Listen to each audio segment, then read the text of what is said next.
عليكم. اليوم غادي يكون واحد ليفينمون ديال موتيفاسيون اللي دارتو أمنية عنفر بشراكه مع الكلوب ديال سونتي اي دونفيرونمون. الهدف من هذا ليفينمون هو اننا عارفين ان التلاميذ مقبلين على الامتحانات الجهويه والوطنيه، والعديد من هاد التلاميذ كيتعرضوا لواحد التوتر كبير والخوف من هاد الامتحانات. لذلك هاد الشيء كيتفسر سلبا على النتائج ديالهم، وبزاف منهم كيتعرضوا لمشاكل نفسيه. وداكشي علاش قررت أمنية انها دير هاد ليفينمون باش تموتيفيهم وتحفزهم اكثر واكثر، ويجيبوا نقاط رائعه ومجده اللي كتلخص هذا الجد والجهد ديالهم في هاد السنه. سلام ربي الله راكم باهرة سنمير يتحاضر بيوستيتات اللي غنطرشوا نشجع كل تاوان يفرخان نغتي فرخين باش هادوكم اللي غادي يطرشوا في الخواطرهم غاي افريغا باهرة تشكال اللي غتمشكان زيد السنون غير السنة باش نسلم نعاون تروايات تنوير باهرة يفلوسان. بالنفع على التلاميذ ديالنا. هذا ليفينمون شحال خدمنا عليه، شحال فكرنا فيه، وشحال ضيعنا اولا عطينا الوقت ديالنا باش نوجدوا ليه. والحضور ديالكم اليوم دليل اننا نجحنا ولو غير شويه في هذا ليفينمون. شكرا على الحضور. كنبغي نشكر على وجه الخصوص التلاميذ اللي حاضرين معنا اليوم، الاطر الاداريه، الاطر التربويه، حتى الاولياء والاباء اللي حاضرين معنا اليوم. كما كنعرفوا بان الشباب في واحد المرحله من العمر كيكونوا مقبلين على بزاف التحديات، بزاف ديال الاكراهات اللي تيكونوا يقدروا في اي لحظه يناضشوا، يقدروا في اي لحظه زعما انهم يستسلموا. وبالتالي راينا اننا نديروا واحد ليفينمون باش نشجعوهم، باش نموتيفيوهم حتى راسنا، يجيو شي ناس خبراء يتقاسموا معاهم التجارب ديالهم باش يوجهوهم مزيان. دونك بغيتكم تصفوا على جميع الضيوف اللي حاضرين معنا اليوم. باش نعرفوا شنو غيكون اليوم نقدم لكم لورغانيزاتريس أمنية اللي غندوز معكم دابا. أمنية تفضلي معنا.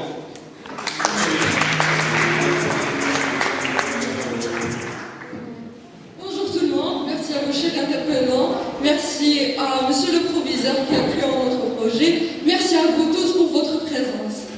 Donc cet événement, comme vous savez, était le fruit de plusieurs années, car après ma longue ou mon humble expérience au domaine des activités sociales, comme le sait quelques intervenants qui sont entre nous, j'ai bien su que la clé de la réussite, c'est la motivation. Et sans cette dernière, tout restera impossible à achever. Donc j'ai essayé avec mes collègues et le club de la santé et l'environnement d'organiser un tel événement pour motiver les élèves à dépasser leur voie de potentiel et faire découvrir leur potentiel les plus profonds. Donc je voudrais remercier également monsieur Félix qui nous a aidés à faire ce tel projet qui était un peu initié, mais on a voulu toujours créer quelque chose de spécial au sein de ce lycée. Donc je ne vais pas trop parler, je vais vous donner quelques conseils avant le commencement de cet événement. Ayez confiance en votre potentiel, car c'est vous qui choisissez votre avenir. Ayez confiance en vous et ayez confiance en Dieu. Énormément de m'avoir invité aujourd'hui à cette conférence. J'étais agréablement surprise par l'organisation, par la qualité des intervenants. C'est vraiment extraordinaire de voir des jeunes s'investir autant à un si jeune âge. J'invite ainsi tous les jeunes à prendre exemple et à libérer leur potentiel et à partir vers l'avant. Et je vous souhaite très très bonne chance. Si j'ai un message à passer aux jeunes, ça serait de foncer, de croire en leurs rêves, de ne pas s'arrêter s'ils ne réussissent pas quelque chose, parce que ne pas réussir c'est un point pour repartir vers l'avant, pour rebondir et partir vers l'avant encore plus. Croyez en vous-même, dites-vous que vous avez les mêmes compétences que d'autres personnes. On a tous deux bras, on a tous deux mains, deux jambes. Il n'y a pas une raison pour qu'une personne réussisse et une autre ne réussisse pas. Merci. Salam alaikum, Kamal Zghari, 26 ans, membre du CICA d'organisation. شكرا لكم بزاف حيت صايتوا هذا ليفينمون قليل. اولا بعدا حيت شي حاجه اللي نادره باش تلقى ليسي دايرين ايفينمون بحال هكا ويعيطوا للمؤثرين والناس في المجتمع باش انهم يبارطاجيو لي زيدي ديالهم مع الدراري ديال ليكول. هي بحد ذاتها فكره زوينه بزاف. ليفينمون كانت زوينه، عجبتني بزاف. حاولنا نبارطاجيو مع الناس داك الاهداف ديالنا، وكيف ما كنقولوا دائما السي كمال بنيتاتو، الا عندك شي فكره ناضل عليها حاول تامن بها انت الاول وما تخليهاش هنا، تبقى في ارض الواقع وبارطاجيها مع الناس، وراك غادي توصل اذا كنتي كتامن بالفكره ديالك انت الاول. Wadia Dada, auteur, journaliste, merci pour l'invitation à cet événement. Je trouve qu'effectivement c'est une très bonne idée pour des jeunes qui vont être confrontés à leur premier examen important de leur parcours éducatif. Et c'est toujours important d'avoir d'abord un partage d'expérience de la part d'aînés qui sont passés soit par le même circuit, soit qui peuvent apporter des valeurs ou des conseils précieux. Et puis même pour nous qui intervenons dans un événement comme celui-ci, c'est toujours très riche d'être confronté à cette jeune génération que vous êtes et de voir à quel point vous êtes motivé, vous êtes passionné et à quel point vous êtes engagé également pour la réussite de votre avenir. Moi je me fais absolument aucun souci pour notamment les organisateurs et même ceux qui étaient présents dans la salle, parce qu'ils ont quand même pris sur leur temps un samedi matin pour venir bénéficier des partages de parcours, d'expériences ou de conseils. Et je suis sûr qu'à l'avenir vous aurez l'occasion de multiplier ce type d'expérience et d'être conscient de la nécessité d'apprendre, de la nécessité de découvrir, de la nécessité de s'inspirer de parcours qui soient marocains ou qui soient étrangers. Donc je vous souhaite une très très belle continuation. Merci encore une fois de m'avoir invité et on croise les doigts pour la suite des événements, notamment ceux qui passent leur bac à la fin de l'année. السلام عليكم، معكم ياسمين شفعان، تلميذة في السنة الأولى بكالوريا علوم اقتصادية، بوكتيوبر يعني صانعة محتوى ثقافي على منصة اليوتيوب، ولكن متعلق بالكتب فقط. حضرت لهذا الحدث هذا ديال تحفيز التلاميذ في إطار الدراسة. صراحة عجبني التنظيم، عجبني لي زانترفونون، التدخلات ديالهم. كنبغي نشكر أمنية اللي عرضت عليا باش نجي لهذا ليفينمون هذا، والنصيحة ديالي للناس اللي غيدوزوا البكالوريا والجهوي انهم يحفظوا صافي، ما كاينش شي طريقة أخرى. Merci. Alors, tout d'abord, je voudrais vous remercier pour l'invitation. C'est la première fois d'ailleurs que je suis invité dans un établissement public, lycée Mohamed V. Ça me fait vraiment plaisir d'être parmi vous.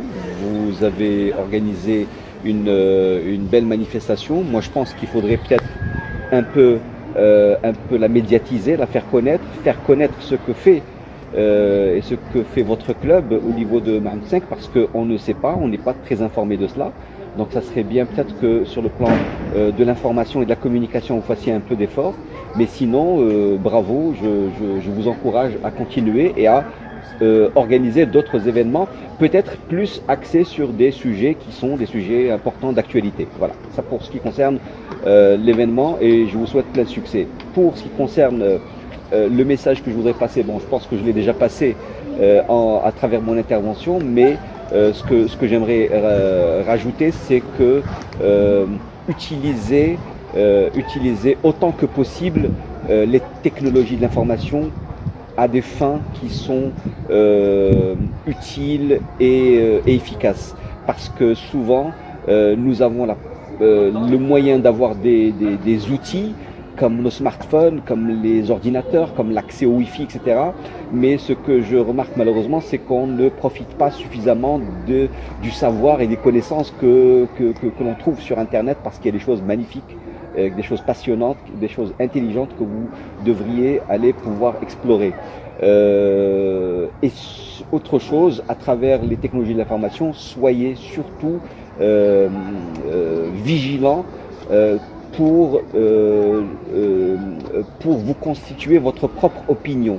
Les jeunes, vous devez avoir la possibilité de façonner votre propre opinion et non pas reprendre celle qui existe par ailleurs chez tout le monde et qui deviennent des opinions pratiquement self-service. C'est pas le but. Le but, c'est que vous, à travers ce que vous trouvez, à travers l'information que vous avez, vous puissiez avoir votre propre identité et votre propre personnalité pour ce qui concerne ce sur quoi vous croyez et à quoi vous croyez. Voilà, je vous souhaite plein succès et à très bientôt. السلام عليكم. معكم حمزة التلمساني انترفونون هنايا في ليفينمون شوتين دو ستاج. جو ريميرسي بزاف المنظمين، كانت واحد لورغانيزاسيون واعره بزاف، ترو دو بوتونسيال، بزاف د لا جونيس، بزاف د لانرجي. راه قلتها لهم فاش طلعت في ستيج. نتوما عندكم بوتونسيال كبير، تهلاو في راسكم، خدموا على راسكم بزاف، حيدوا عليا داك الخلعه، خرجوا عليا داك الخلعه، ما يخلعكمش الباك، ساهل بزاف. راجعوا الدروس ديالكم مزيان، ركزوا على راسكم، ومن بعد الباك ما يخلعكمش الباك. من بعد الباك كتجي الخدمه، من بعد الباك تما لا كيسيون. دونك ما يخلعكمش الباك، وكنتمنى لكم حظ سعيد حياتكم. تبارك الله على التيم ديال الكلوب ديال environment. they organize an incredible event. الايفنت كبير ومعاد، وخصوصا ان كنظن اول ايفنت كنسمع به الجماعه داروا. تبارك الله عليهم، كيتعاونوا وكلهم خدامين مع بعضياتهم، والانرجي بوزيتيف وريسبكت و everything.